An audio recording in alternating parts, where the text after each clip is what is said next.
Mitaky kosa ny isian'ny mangaraharana eto anivon'ny firenena ireo antoko mpanohitra nandritra ny fivorian'izy izay nataon'izy ireo tetsy Mahamasina omaly.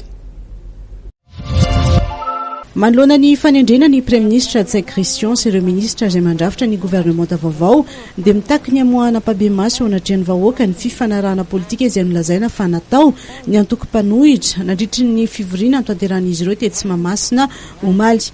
Inavy ireo fepetra no safidiny ireo ministra voatendry ary firy amin'ireo no tendren'ny filoha ary firy kosa no tendren'ny Premier ministre.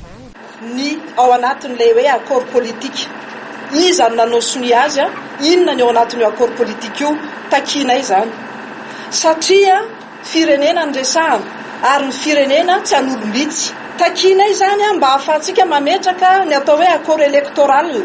Iza no afahany, iza no tsy afahany, ahoana no anekena ny sin'le accord isina fifidianana tsy isy anda ny valiny. Faharoa takinay inona ny critère ny safidianana an'ireo ministre ireo satria fanovana no nidradradradraina teny amin'ny 13 mai.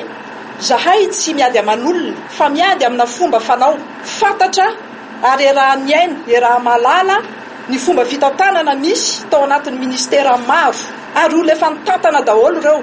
Inona zany ny critère apetraka itenenana fa misy ny fanovana. Efa mijoro ara-dalàna omaly sy ny fivondronan'ny antoko mpanohitra eto Madagasikara izay tarihan'ny filohan'ny antoko tamami samiary Florio ary nilaza izy ireo fa hanompoka indray anjara feno amin'ny raharaham-pirenena.